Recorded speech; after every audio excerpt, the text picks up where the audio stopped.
인사드리겠습니다. 안녕하세요. 예, 반갑습니다.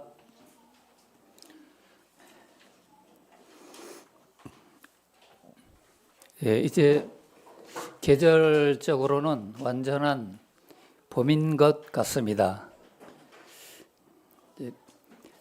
봄이 되면은 성도님들은 어떤 하나님의 말씀이 떠오르시는지 궁금합니다.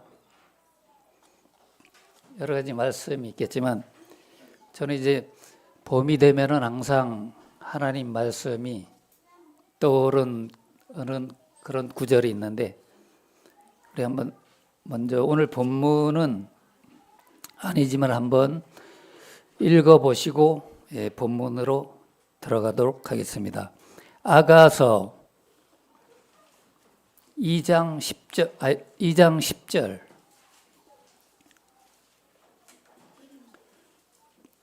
찾으셨으면 다 함께 읽어보시겠습니다. 시작. 나의 사랑하는 자가 내게 말하여 이르기를 나의 사랑 나의 어여쁜 자야 일어나 함께 가자. 12절까지요. 겨울도 지나고 비도 그쳤고 지면에는 꽃이 피고 새의 노래할 때가 이르렀는데 반구의 소리가 우리 땅에 들리는구나. 예. 봄 기운이 확 나시죠? 예, 나의 사랑하는 자, 예수님이시죠. 예수님이 이 아침에도 함께 일어나서 가자 할 때 우리 성도님들이 이렇게 나오셔서 하나님 앞에 주님을 기억하면서 예배 드릴 수 있었습니다. 이제 겨울도 다 지나가죠. 예, 그리고 비가 좀 많이 오지는 않지만 이제 비가 올 거고 이제 지면에는 또 꽃도 피고 새소리도 많이 들리죠. 이런 계절입니다. 본문 말씀 마가복음 4장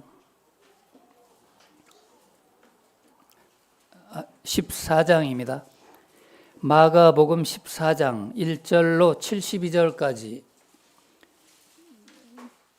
본문입니다.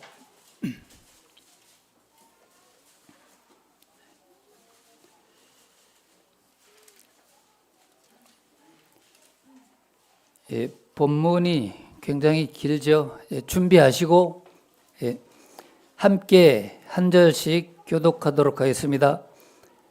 마가복음 14장 1절입니다. 이틀을 지나면 유월절과 무교절이라 대제사장들과 서기관들이 예수를 궤계로 잡아 죽일 방책을 구하며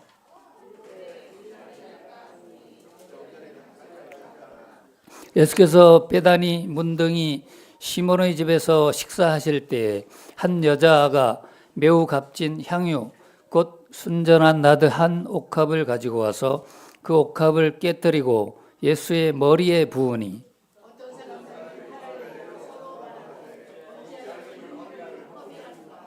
이 향유를 300데나리온 이상에 팔아 가난한 자들에게 줄 수 있었겠도다 하며 그 여자를 책망하는지라.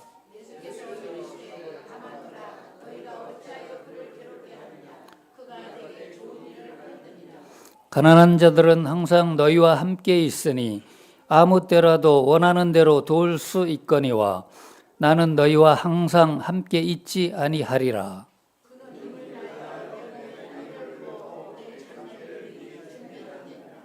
내가 진실로 너희에게 이르노니 온 천하에 어디서든지 복음이 전파되는 곳에는 이 여자의 행한 일도 말하여 저를 기념하리라 하시니라.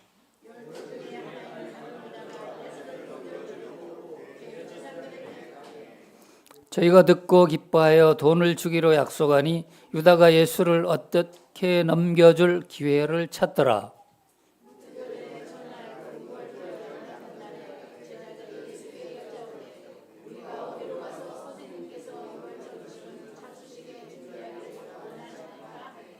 예수께서 제자 중에 둘을 보내시며 가라사대 성내로 들어가라. 그리하면 물 한 동이를 가지고 가는 사람을 만나리니 그를 따라가서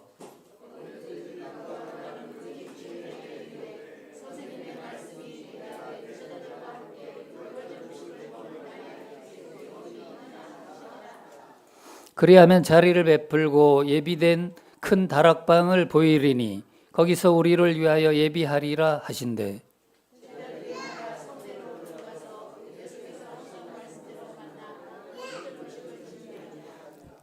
저물매 그 12를 데리시고 와서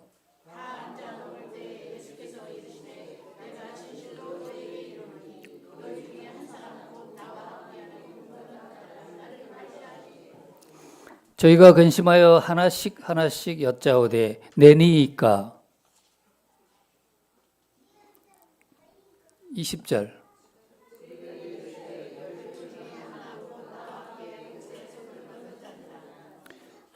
인자는 자기에 대하여 기록된 대로 가거니와 인자를 파는 그 사람에게는 화가 있으리로다. 그 사람은 차라리 나지 아니하였다면 제게 좋을 뻔하였느니라 하시니라.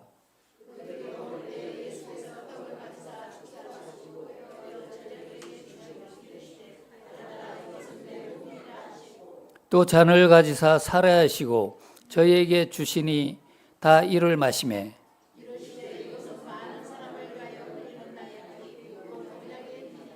진실로 너희에게 이르노니 내가 포도나무에서 난 것을 하나님 나라에서 새 것으로 마시는 날까지 다시 마시지 아니하리라 하시니라. 예수께서 제자들에게 이르시되 너희가 다 나를 버리리라. 이는 기록된 바 내가 목자를 치리니 양들이 흩어지리라 하였느니라.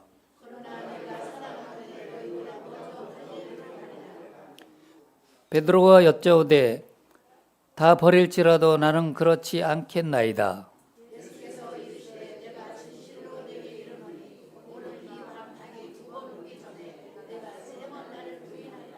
베드로가 힘있게 말하되 내가 주와 함께 죽을지언정 주를 부인하지 않겠나이다 하고 모든 제자도 이와 같이 말하니라.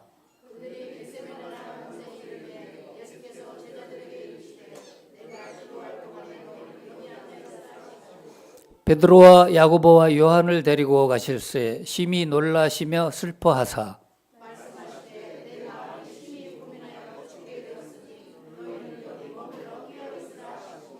조금 나아가사 땅에 엎드려 될 수 있는 대로 이때가 자기에게 지나가기를 구하여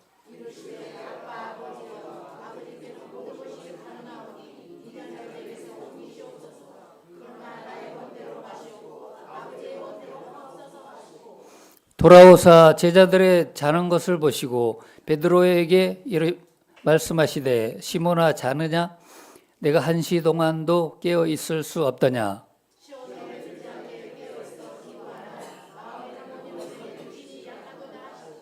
다시 나아가 동일한 말씀으로 기도하시고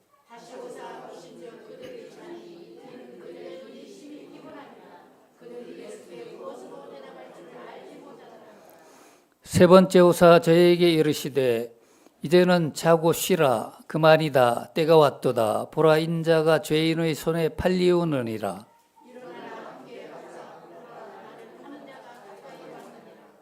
말씀하실 때에 곧 12 중에 하나인 유다가 왔는데 대제사장들과 서기관들과 장로들에게서 파송된 무리가 검과 몽치를 가지고 그와 함께 하였더라.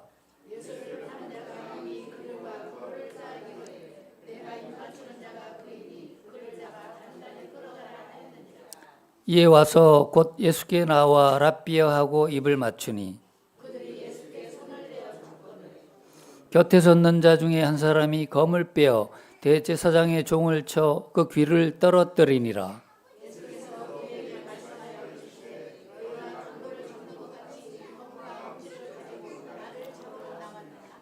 내가 날마다 너희와 함께 성전에 있어서 가르쳤으되 너희가 나를 잡지 아니하였도다. 그러나 이는 성경을 이루려 함이니라 하시더라. 한 청년이 벗은 몸에 배 혼니부를 두르고 예수를 따라오다가 무리에게 잡히매 저희가 예수를 끌고 대제사장에게로 가니 대제사장들과 장로들과 서기관들이 다 모이더라.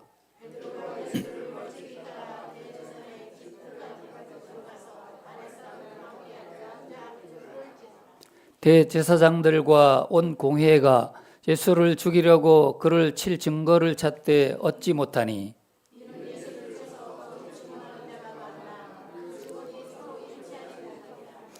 어떤 사람들이 일어나 예수를 쳐서 거짓 증거하여 가로되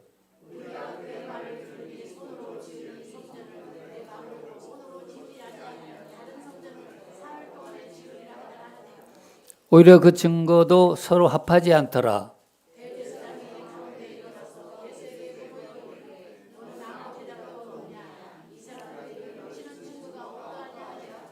잠잠하고 아무 대답도 아니하시거늘 대제사장이 다시 물어 가로되 내가 찬송받을 자의 아들 그리스도냐?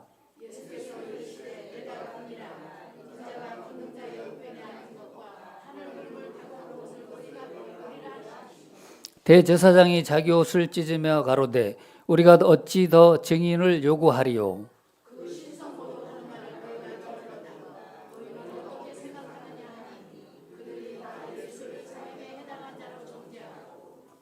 혹은 그에게 침을 뱉으며 그의 얼굴을 가리우고 주먹으로 치며 가로되 선지자 노릇을 하라 하고 하속들은 손바닥으로 치더라. 베드로의 불쬐음을 보고 주목하여 가로되 너도 나사렛 예수와 함께 있었도다 하거늘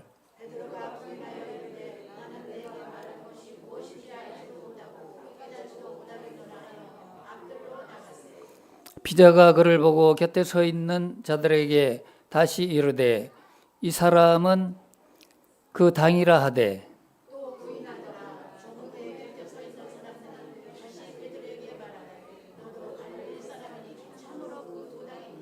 베드로가 저주하며 맹세하되 나는 너희의 말하는 이 사람을 알지 못하노라 하니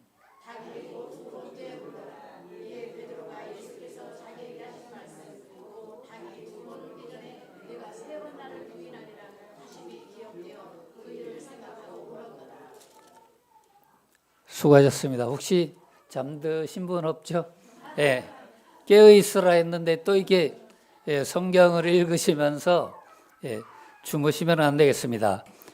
이 시간에 또 정신을 바짝 차리고 이 마가복음의 그 14장에 나온 내용들 중에 또 저희들에게 교훈이 되는 말씀들을 함께 생각하고 또 나누었으면 좋겠습니다.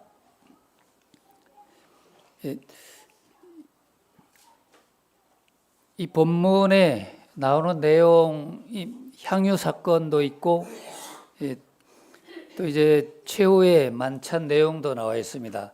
이런 내용들이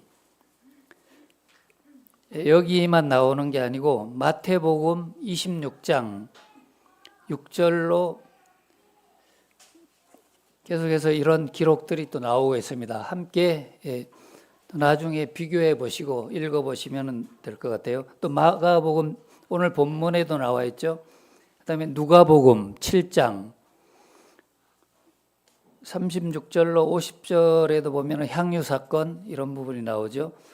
또 요한복음 12장 거기에 찾아보면 또 이런 기록들이 나와 있습니다. 사복음서에 모두 기록된 내용들이 향유 사건인데 여러 사건들이 14장에 성도님들 함께 읽어보셨는데 많은 일들이 있었습니다. 베드로가 우는 장면도 나오고 여러 가지 그중에 이제 오늘 주제는 순전한 사랑과 헌신 이런 의미의 주제를 정해보았습니다. 그래서 향유 사건과 또 유월절과 최후의 만찬 또 깨어있어 기도하라 이런 세 가지를 함께 나누도록 하겠습니다. 향유 사건 잘 아시죠? 우리가 많이 또 들어보셨고 읽어도 보셨습니다. 이 향유 사건이 1절로 11절에 나오는데 이 향유 사건은 시기 일어난 때는 언젠가 하면은 유월절이라고 하는 무교절 예, 되기 이틀 전, 예, 명절이죠. 이스라엘에는 이 3대 명절이 있는데 제일 큰 명절이라고 할 수 없죠. 3대 명절이니까 세 개 다 크죠. 3대 명절이라고 하면 이제 유월절, 네, 무교절이라고도 하죠. 이런 그 절기가 있습니다. 그중에 이제 그 다음에 이어지는 절기가 뭐죠? 예, 77절이라고 또 들어보셨죠? 뭐 77에 49, 예, 7주, 예, 안식일이 7주 지나면은 돌아오는 그런 그 절기가 77절이라고 하는데 이 가운데는 맥추절하고 오순절이 또 포함이 되어 있습니다. 그다음에 3대 명절 중에 세 번째는 초막절이라고 우리가 잘 알고 있습니다. 그 가운데는 수장절이라고도 하고 또 장막절이라는 그런 절기들이 들어 있습니다. 그래서 오늘 향유 사건은 이때가 유월절과 무교절이 되기 이틀 전, 이틀이 이제 지나게 되면은 이런 절기가 시작되는데 그 이틀 전에 일어났던 사건임을 우리가 알 수 있습니다. 여기 보면은 이제 장소가 나오죠. 장소는 어디죠? 장소. 이 향유 사건이 일어났던 장소는 보니까 3절에 나오죠. 베다니 나병 환자의 집인데 시몬의 집이라고 이렇게 기록되어 있습니다. 3절에 보면은 장소가 나오죠. 근데 요한복음 12장 2절에는 또 이런 기록이 있습니다. 이 시몬이 누군가 모르겠지만 나사로의 아버지로 여겨진다고 하는데 이 요한은 이곳을 가리켜 가지고 뭐라고 기록했나 하면은 나사로의 집이라고 이렇게 기록을 해놨습니다. 그래서 이 나사로의 집에서 일어난 사건이라고 이렇게 기록을 했습니다. 향유를 부은 사람은 누구죠? 예, 한 여자입니다. 예, 여기 이름이 안 나와서 모르겠는데 본문에서는 한 여자입니다. 예, 이름이 한 여자가 아니고 어떤 한 여자. 근데 요한은 또 이름을 아주 밝히고 있죠. 요한복음 12장 3절에는 또 읽어보니까 이 여자가 누구죠? 나사로의 동생이 2명이 있죠. 예, 마르다입니까? 예, 마리아. 예, 마리아라고 이렇게 밝히고 있습니다. 그다음에 이제 향유를 부은 사람은 누구죠? 부음 사람은 한 여자인데 부음을 받은 사람. 예, 예수님이 이제 그 부음을 받으셨는데 향유를 부은 곳은 어디입니까? 예?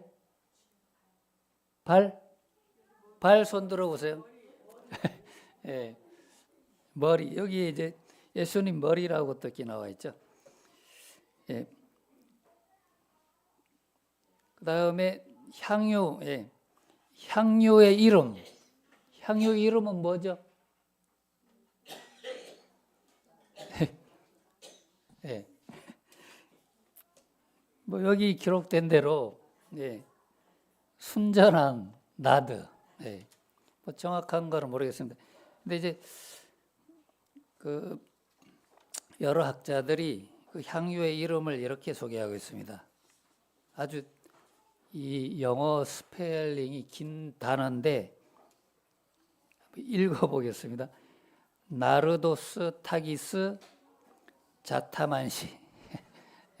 이런 그 향유의 그 이름이 이 향유는 어떤 그 히말라야 그 산맥, 이 고산지 또 인도 북부 이런 데에서 그 그 자생하는 그런 향이 나는 향나무에서 채취한 건데 그 향나무 이름입니다.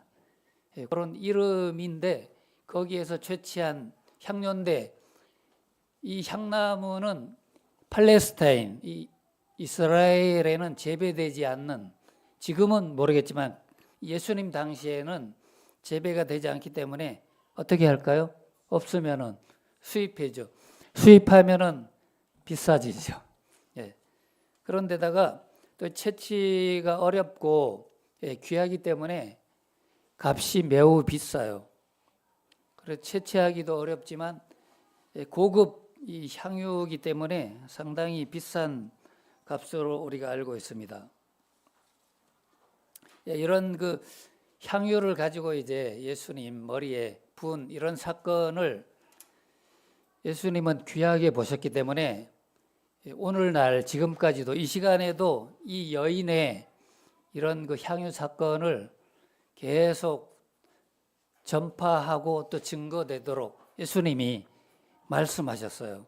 그래서 저도 이렇게 또 말씀드리는 겁니다. 보니까 거기 나오죠. 9절에 내가 진실로 예수님이 말씀하셨는데 너희에게 이르노니 온 천하에 어디서든지 복음이 전파되는 곳에는 이 여자의 행한 일도 말하여 저를 기념하리라 하시니라. 이제 저도 또 말할 수밖에 없어요. 예수님이 이렇게 또 말씀하셨기 때문에 지금까지 오늘날도 계속해서 이 향유 사건은 중요한 사건이었고 아주 매우 귀한 그런 일들이었기 때문에 기념하도록 주님도 이렇게 약속하신 것 같습니다. 이런 그 향유에 대해서 알아봤는데 이 사건이 이제 유월절 이틀 전에 일어났죠. 유월절은 성도님들 아시는 대로 뭐 니산월이라고 이제 하는 그 이스라엘의 그런 그 달력, 우리나라하고 조금 틀린데 니산월은 양력으로 3, 4월, 우리나라는 1월 1일이 이제 새해로 시작되지만 이 유대에는 아마 이 니산월이라는 그런 력을 사용하는 것 같습니다. 또 아비벌이라고 하는데 아비벌은 이제 1월이죠. 그러니까 이 6월절이 이제 먼저 시작이 되면서 이제 무교절이라고 하는데 이제 그렇게 일주일 동안 절기가 시작이 되죠. 그래서 보면은 14일 날 14일 저녁부터 이제 그 절기가 시작되는데 이 14일 저녁부터 6월절이 시작돼서 이제 양을 잡아가지고 뭐 이제 가족들이 이제 나누어 먹고 그렇게 이제 시작이 되는데 이미 그 전부터 준비가 되겠죠. 그때 이제 어린 순양을 잡아가지고 이제 쓴나물과 무교병을 먹으면서 이 절기들을 매년 지키고 있었기 때문에 이 당시에 예수님도 이런 절기들을 이제 지킬 수밖에 없었죠. 출애굽기 12장 27절 또 민수기 9장 13절에 이 유월절은 어떤 절기인가에 대해서 자세히 나와 있습니다. 우리가 잘 아시는 대로 애굽에서 이집트에서 구출된 그런 일들을 기념하는 그런 절기가 바로 이제 유월절이라는 걸 우리가 잘 알고 있습니다. 이런 절기를 계속해서 이제 자손들이 기억하고 그죠? 자기들이 어떻게 무장 봉기를 일으켜 가지고 군대를 동원해서 이제 군사력을 키워서 자기들이 이집트를 탈출한 게 아니고 완전히 하나님의 은혜로 이렇게 출애굽할 수 있었던 사실을 우리가 성경을 통해서 알 수 있습니다. 그렇기 때문에 이것은 온전히 하나님의 은혜를 기억하고 우리가 애굽에서 하나님이 구출해 주셨구나. 다시 말하면 구원해 주셨다 하는 이런 사실을 기억하고 매년 유월절을 지키면서 기념하는 그런 절기로 우리가 알고 있습니다. 이스라엘은 어쩌다가 야곱과 먼저 요셉이 팔려가서 이렇게 이제 애굽에서 그 시작이 되었는데 나중에 이제 그 가족들이 다 내려가서 살게 되다가 어쩌다 내려갔지만 결국 종살이를 할 수밖에 없었죠. 그 종살이 기간이 약 몇 년 정도죠? 약 430년 정도라고 이렇게 이제 그런 기록이 있죠. 출애굽기 12장 30절에 그런 내용들이 나오고 있습니다. 거기에서 이제 그런 긴 기간 동안 그 종살이 애굽에서 처음에는 뭐 그냥 살기 위해서 그 족속들이 내려갔지만 나중에 이제 요셉도 이제 총리까지 하고 있었지만 그 다른 왕들이 바뀌면서 이제 점점 종살이를 하게 됐던 그런 상황을 우리가 알고 있습니다. 오늘이 바로 무슨 날이죠? 우리나라 기념일로 보면은 아주 딱 3.1절입니다. 3.1절 하면은 우리가 떠오르는 게 뭐가 있어요? 류관순 누나 언니 그렇죠. 3.1 운동이죠. 운동. 3.1 운동을 기념하는 그런 국경일입니다. 동시에 또 오늘은 가장 귀한 또 주일이죠. 그래서 우리가 주님 앞에 나와 예배 드리는 시간이 있었고 지금 또 하나님의 말씀을 함께 교제하는 시간인데 우리나라는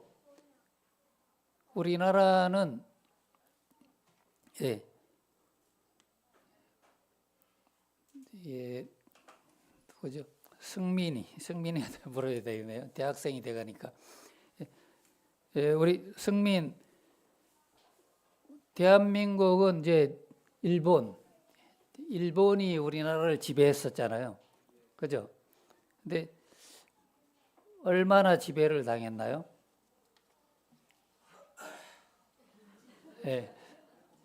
벌써 이제 대학에 들어갔기 때문에 이제 뭐 그거 신경 안 쓴다 이렇게 생각하는 것 같습니다. 이제 한국사를 좀 잘 알아야 되는데 오늘은 뭐 3.1 운동에 대한 그런 그 시간이 아니기 때문에 그래도 3.1절하고 이런 또 연관이 조금 있을 것 같지 않아요?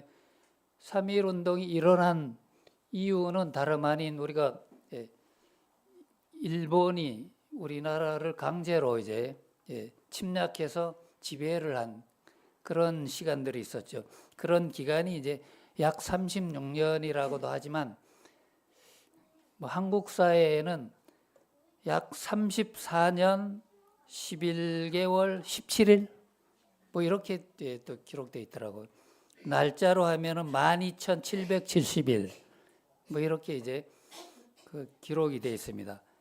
그러면 우리가 이제 일제가 우리나라를 이제 지배하려고 강제로 자기 나라하고 이게 통합 합병 그래서 이제 한일 합방이라고도 하잖아요, 그죠?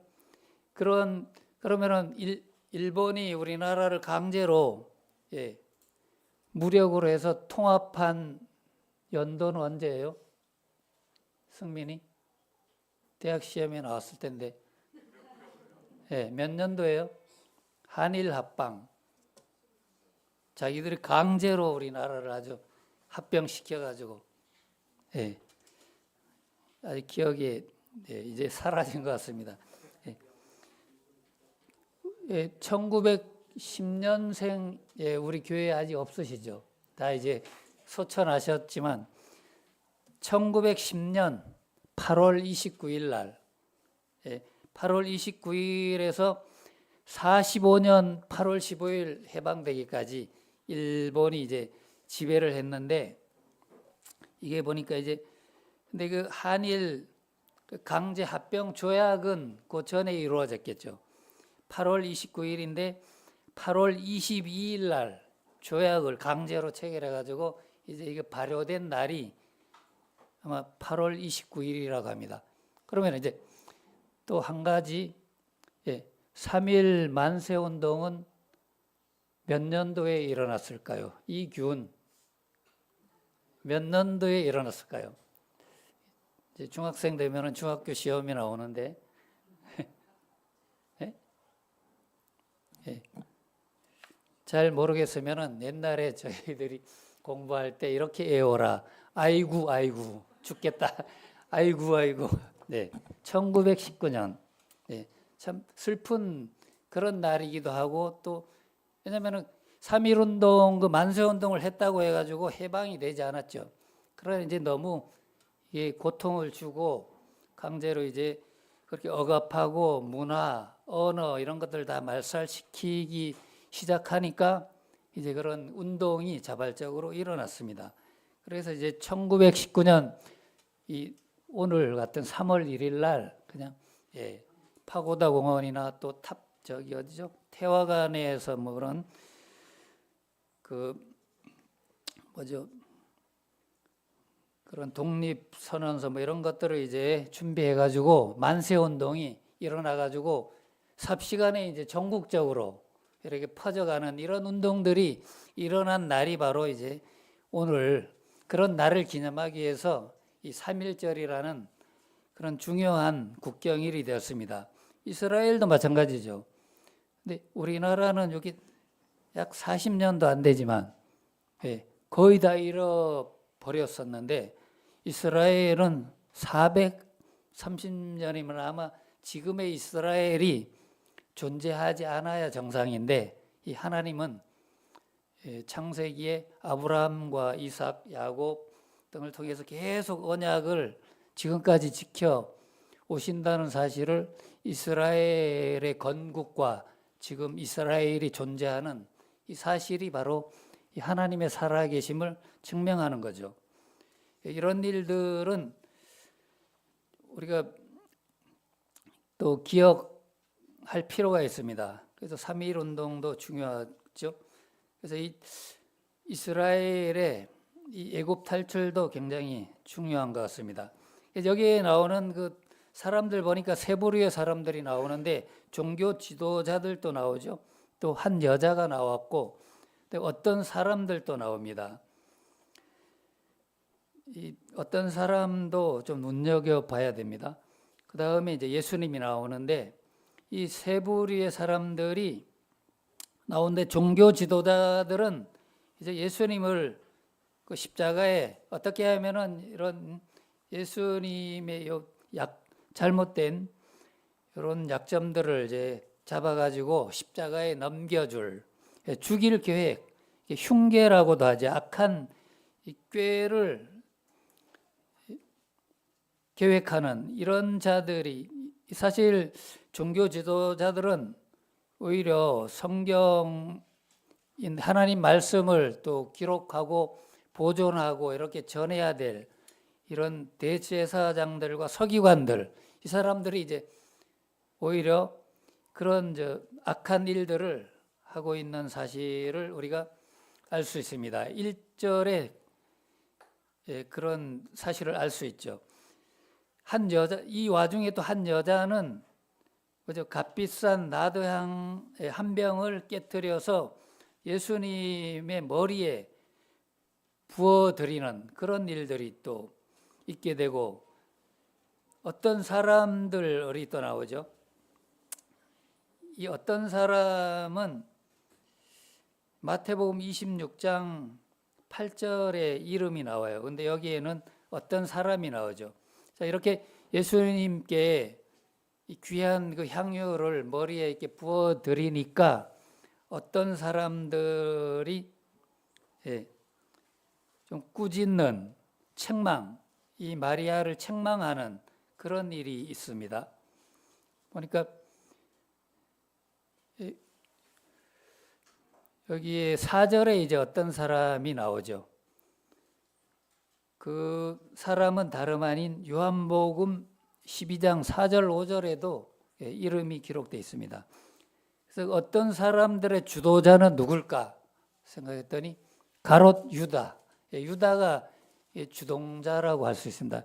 가롯 유다가 주동을 하니까 이 제자들이 또 말려야 되는데 거기에 그냥 따라가. 이렇게 하면 안 되겠죠. 오늘날 교회에서도 마찬가지죠. 불의나 또 잘못된 게 보이면 다수의 결정 뭐 이런 것들을 좋아하는데 그 다수의 결정이 다 틀릴 수도 있어요. 반대로 어느 한 사람의 또 그 의견이 맞을 수도 있다. 이런 생각을 가질 필요가 있겠다. 이런 생각이 듭니다. 근데 이제 그냥 무턱대고 이 어떤 사람들 중에 이 가룟 유다가 주도를 한 것 같습니다. 왜냐하면은 이 가룟 유다는 재정도 맡았던 것 같아요. 그러니까 돈에 대한 생각도 있었지만 여러 가지 생각이 있었을 것 같습니다. 그래서 거기에 또 동조한 사람들이 제자들, 다 문제점이죠.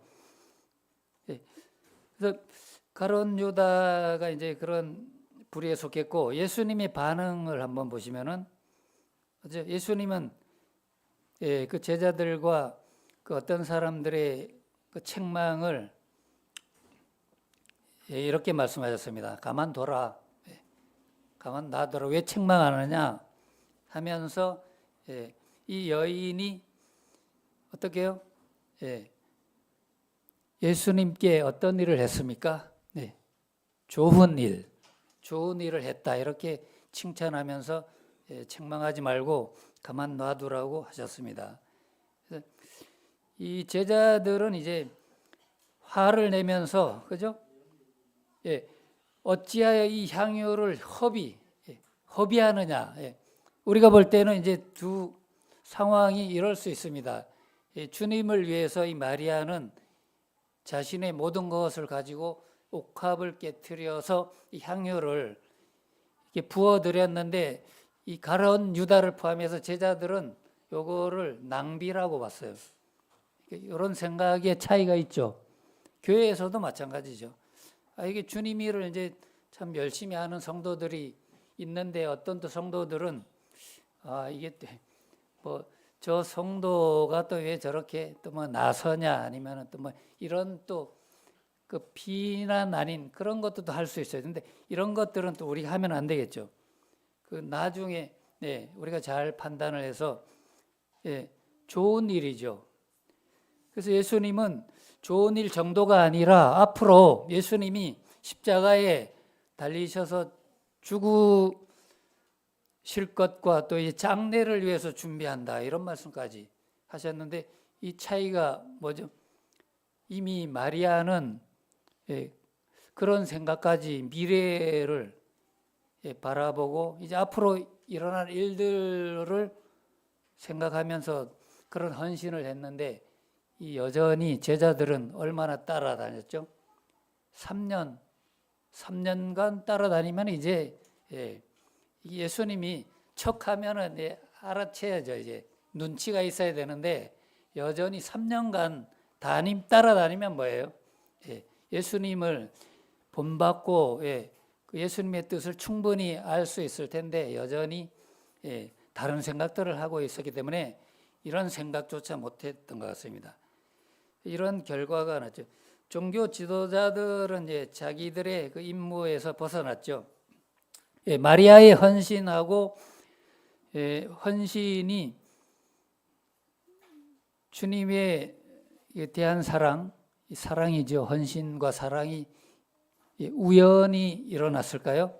그렇지는 않죠. 이 마리아는 충분히 생각하고 예수님의 이 말씀에 귀를 기울였던 것 같습니다. 우리도 저도 마찬가지고 성도님들도 하나님 말씀에 이렇다면 이렇다고 이렇게 하고 이렇게 따라가야 되는데 우리의 그 생각을 자꾸 가지고 어떤 일들을 처리하다 보면은 이 제자들하고 다를 바 없는 그런 행동을 할 수 있습니다. 그런데 마리아가 왜 이런 헌신을 할 수 있었을까? 생각해 보면은 누가복음 12장 38절로 42절에 읽어 보시면은 마리아가 이렇게 할 수 있었던 이런 그 마음이 어디에서 나왔나 알 수 있죠. 거기에 보면 이제 마리아의 집에 예수님이 가셨을 때 마르다는 너무 음식 준비하느라. 근데 마리아는 거기에서 뭐였죠? 예수님 발치에 앉아가지고 말씀을 경청했던 그런 일들이 있었습니다. 그게 이제 차이점이 되겠죠. 그러니까 이 마리아는 그때부터 예수님의 말씀을 잘 들었던 것 같습니다. 그러니까 이제 앞으로도 예수님이 십자가에 죽으실 것, 또 부활하실 것, 이런 것들을 다 이제 마음에 담고 있었던 것 같습니다. 하나님의 뜻, 주님의 뜻을 알기 위해서는 그렇게 말씀에 잘 귀 기울이는 그런 자세가 필요하다고 생각이 됩니다. 그래서 마리아와 제자들의 섬김의 차이는 바로 요거죠. 경청. 누가 더 하나님의 말씀에 더 귀를 기울이느냐, 이런 차이인 것 같습니다. 제자들은 이제 바로 3년이라는 게 무색할 정도로 이런 상황이 왔죠. 제자들은 이 마리아에 헌신하고 좀 거리가 멀었던 것 같습니다. 우리가 많이 그 공간복음에서 우리가 알 수 있듯이 예수님 이제 그 메시아로서의 그 왕을 착각하고 제자들이 자기들이 좀 그 한 자리 이렇게 얻으려고 한 경우도 많이 있었잖아요. 그래서 누가 높냐 뭐 이런 일들도 있었지만, 그러니까 제자들은 결론적으로 어떤 대가를 바랬던 거는 사실이에요. 이제 예수님이 왕이 되시면은 자기들 또 제자들이니까 이렇게 그 높은 자리에 올라갈 수 있겠다 하는 이런 생각들을 충분히 가지고 있었을 것 같아요. 그런데 마리아의 그 자세는 또 틀리죠. 이런 차이가 있는 것 같습니다. 그래서 유다의 배신도 결국 자기의 욕망 뭐 이런 것 때문에, 유다가 꼭 그 돈에 대한 욕심, 돈이라 해봐야 얼마죠? 그 예수님을 판 값이 얼마죠? 은 30 별거 아닌데, 이거 때문에 가룟 유다가 돈 때문에 예수님을 팔았을까? 그럴 수도 있고, 그렇지만 이제 또 다른 한편에서는 가룟 유다도 충분히 욕심이 있죠. 돈 욕심도 있었겠지만 다른 제자들과 똑같이 자기도 어떤 한 자리를 차지할 수 있는 그런 위치잖아요. 제자니까. 그런 두 가지 욕심도 있었을 것 같습니다. 그래서 이런 욕심 때문에 결국 가룟 유다는 이제 팔아넘기는 그런 결과가 됐습니다. 이런 것들을 통해서 우리가 잘 교훈을 받을 수 있을 것 같습니다. 우리가 주님 안에서 순전한 나드는 순전하고 값비싼 거지요. 이런 것들을 이제를 주님께 또 드릴 수 있는 우리가 됐으면 좋겠습니다. 근데 욥기에는 또 그와 관련해서 욥은 세 친구들이 있었죠. 욥이 여러 친구들이 있었지만 성경에 나오는 친구들이 있었는데, 욥이 이제 재난을 당하고 자녀들을 잃고 하니까 그 세 친구들이 찾아와서 하나님의 말씀처럼 이렇게 많은 그 조언을 해줬는데 거의 대부분이 정죄, 이렇게 격려를 하고 이렇게 해줘야 되는데 그렇지 못한 것들이 대부분이에요. 욥기를 읽어보면. 근데 그들이 이제 찾아와서 그 조언을 하기 전에 내용들이 욥기를 읽어보니까 그 욥기 3장에 나오더라고요. 그 친구들이 아직 이제 그 조언을 하기 전인데 이미 이제 그 욥이 사탄의 시험을 통해서 이 악창이 나가지고 이 몰골이 말이 아니야 그런 상태에 있었는데, 이 욥의 친구들이 이제 찾아왔습니다. 이렇게 딱 보니까 할 말이 없어요. 이게 한동안 말을 안 했습니다. 왜냐하면 욥이 예전의 욥이 아니고 이 질병으로 자녀들도 다 잃었죠. 재산도 잃어버렸죠. 재산과 이 자녀들 어마어마하죠. 자녀들만 해도 몇 명이죠? 7남 3녀. 이렇게 10명이나 됐었는데 다 잃어버린 상태로 또 악창까지 나가지고 제가 이제 여러분 라면 좋아하시죠? 뭔 라면 좋아하세요? 무슨 라면? 예? 신라 예. 그래서 제가 이제 욥기서를 읽으면서 욥은 참 라면을 잘 끓이는구나. 예. 욥기에서 제가 발견한 거는 15개의 라면을 끓이더라고요. 굉장히 많이 끓였죠. 예. 지금 저 읽어보기는 너무 시간이 많으니까 다음에 읽어보세요. 제가 파악한 욥은 라면을 잘 끓이네. 어떤 라면일까? 욥기 3장 1절로 9절까지 15개의 라면을 수없이 끓여요. 이건 시간이 없기 때문에 성도님들 어떤 신라면일까 삼양라면일까 잘 읽어보시기 바랍니다. 성도님들은 무슨 라면 좋아하셔요? 욥은 15개 라면을 끓이던데 성도님들은? 저는 주와 함께 라면 요거는 계속 끓이고 싶어요. 근데 안타깝게 욥은 좀 다른 라면을 끓이고 있었습니다. 그 후에 이제 6월절과 최후의 만찬 기록이 쭉 나오죠. 12절로 31절까지 오늘 또 우리가 하나님 앞에 예배를 드렸습니다. 이 예배가 성만찬 예배죠.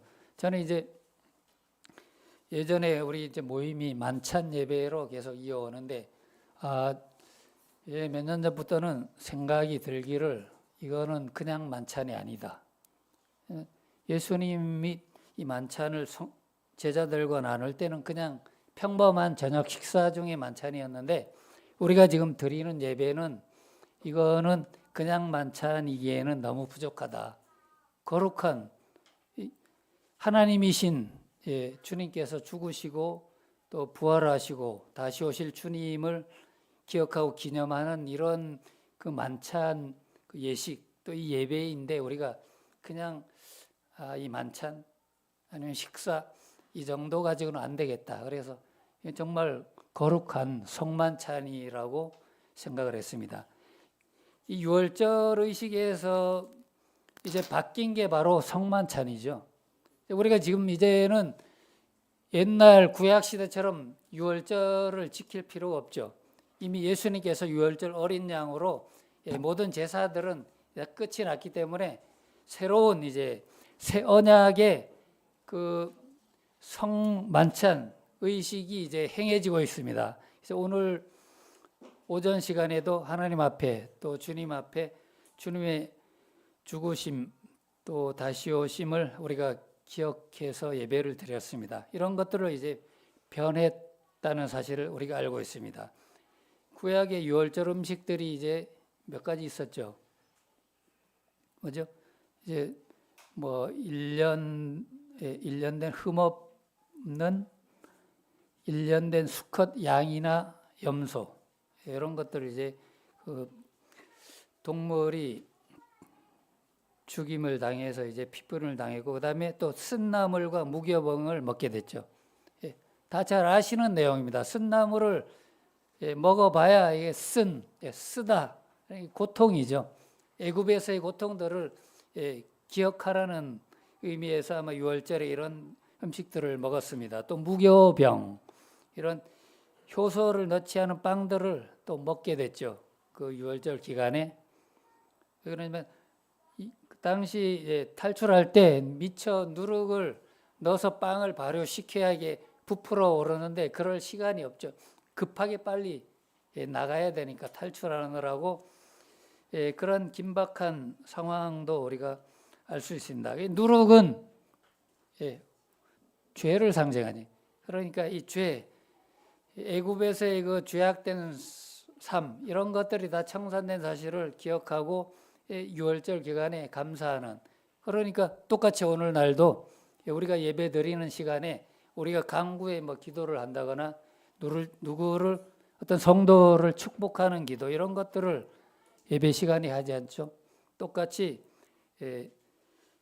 이 흠없는 어린 양으로 드려주셨던 주님을 우리가 기억하면서 이 또 죄에서 죄 가운데 죄의 노예에서 구출받은 사실을 기념, 또 이 무교병 같은 이 빵을 떼면서도 주님의 그 고난을 기억하지만 이 무교병을 꼭 이 빵보다는 무교병은 또 어떤 생각이 들어요? 금방 우리가 누룩 이런 죄악들을 제거하라는 의미죠.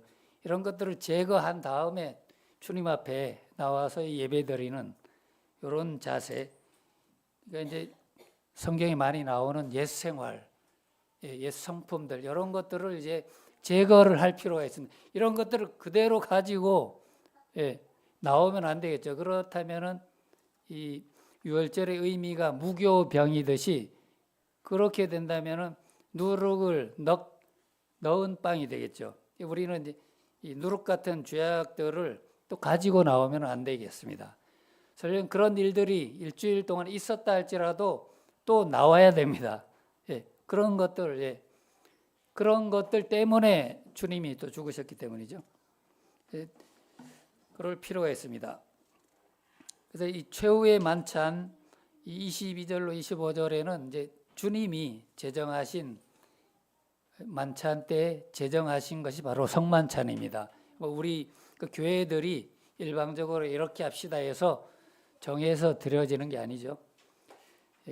21절로 31절까지 예수님의 예언이 그대로 성취되었습니다. 가룟 유다를 배신을 했고 또 27절 이후에 너희가 다 나를 버리겠다. 부활 후에 또 예수님이 갈릴리로 먼저 가겠다고 하는 내용들, 베드로의 또 맹세, 부인 이런 것들이 다 그대로 예언이 성취됐습니다.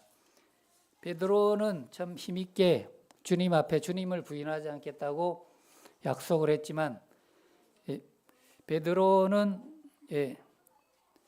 닭이 몇 번 울기 전에 닭이 3번 울었습니까? 막 헷갈리죠. 닭이 그럼 몇 번 부인했죠? 닭이 2번 울기 전에 3번 부인한 그런 일들도 있었습니다. 그래서 베드로가 실패죠. 그 다음에 또 예수님이 그 신문 당하실 때 십자가에 지시기 전에 거기 이제 예수님을 또 보려고 그렇게 부인했던 베드로였는데 그래도 예수님을 보려고 그 심판정, 관정, 뜰 안까지 대제사장의 뜰 안까지도 가서 멀찍이 가까이 못 가고 그렇게 갔던 베드로. 그런데 갑자기 어떤 한 종이 나오더니 이 사람이 예수님과 한패인데 이렇게 알아보잖아요. 그러더니 또 어떤 여자가 와가지고 이 사람 나도 봤는데 알고 보니 이 여자는 어떤 성경에 보니까 그 말고 예수님 베드로가 귀를 자른 그 말고의 아마 그 친척이었다고도 합니다. 모르겠지만 그래가지고 들통이 나가지고 이 여종들의 고발에 의해 가지고 그냥 예수님을 3번이나 아주 강하게 저주까지 하고 부인했던 이런 결과가 있었습니다. 이런 그 베드로였지만 베드로의 실패를 하나님이 그런 저주까지 또 주님이 당하셨지만 나중에 베드로는 어떻게 죠? 72절에 베드로는 웃었습니까? 울었다. 또 어떤 기록에는 통곡. 그냥 내가 왜 이렇게 주님을 부인했을 그때 베드로가 이런 통곡을 하기 전에 아주 반가운 그런 사실이 있는데 어떤 사실입니까? 읽어보셨잖아요. 72절까지. 누가 베드로를 살렸을까요?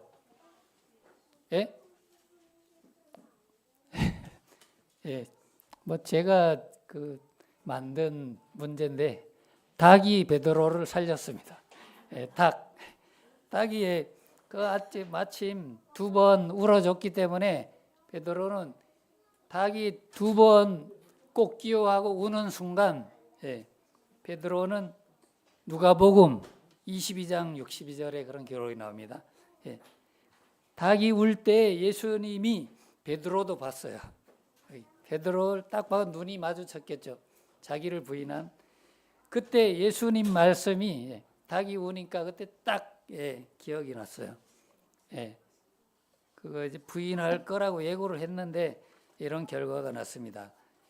우리는 이런 베드로와 같은 사람이죠. 이런 또 그 나약한 사람이지만 주님은 또 다시 이런 베드로도 일으켜 주시고 회개하고 돌아오면은 세워 주시죠. 우리도 그런 그 신앙의 삶을 살아야 될 것 같습니다. 그러나 불행하게도 가룟 유다는 돌아서면 될 텐데 끝까지 돌아서지 못하고 자살한 그런 인물입니다. 우리는 이제 그 후에 이제 시간이 되었습니다. 32절로 72절 이후에는 이제 깨어서 기도하라 이런 내용들이 많이 나와 있습니다. 우리는 이제 잠잘 때가 아니면 지금 때는 깨어 있어야 돼요. 그리고 깨어서 가만히 있을 게 아니라 기도. 빌립보서 4장 6절로 7절에 염려가 있으면은 아무것도 염려하지 말고 주님께 기도하라 하셨죠. 또 시편 91편 14절로 16절 찾아보시고 베드로는 이제 그 닭 때문에 자기의 그 이제 신앙이 회복됐다고도 할 수 있어요. 그런데 그래서 나중에 베드로는 베드로 전후서를 기록을 했죠. 그래서 이게 실패를 두려워하면 안 돼요. 성도님들 다 실패해 보셨잖아요. 여러 가지 실패는 거기서 주저앉으면 실패자지만 딛고 일어서야죠. 주님을 바라보고 다시 일어서면 됩니다. 그렇기 때문에 베드로는 베드로전서 4장 7절에 그렇기 때문에 이제 마지막이 가까웠기 때문에 정신 차리고 어떻게 근신하고 기도해라. 자기가 실패해 봤잖아요. 베드로가 주님을 부인해 봤기 때문에 이제 성도님 오늘날 우리한테도 정신 차리고 근신하고 기도해라. 그리고 또 이제 걱정하지 말고 또 5장 7절로 8절에 그렇게 말하고 있습니다. 너희 염려를 다 주님께 맡겨버려라. 이 베드로의 고백입니다. 이는 저가 너희를 공고하겠다. 어떻게 또 거기 또 나오죠. 근신해라. 깨어라. 너희 마귀 대적 마귀가 우는 사자와 같이 두루 삼키며 삼킬 자를 찾기 때문에 영적으로 경계하고 정신 바짝 차리라고. 왜냐하면 베드로가 정신 바짝 차리지 못하고 겟세마네 동산에서 잤잖아요. 제자들이 졸고 자다가 기도하지 못한 결과입니다. 우리가 이런 실패하고 또 실망하는 것은 결국 기도하지 못하기 때문이라고도 생각할 수 있습니다. 여러 가지 교훈들이 많이 기록되어 있지만 이상 교제를 마치도록 하겠습니다.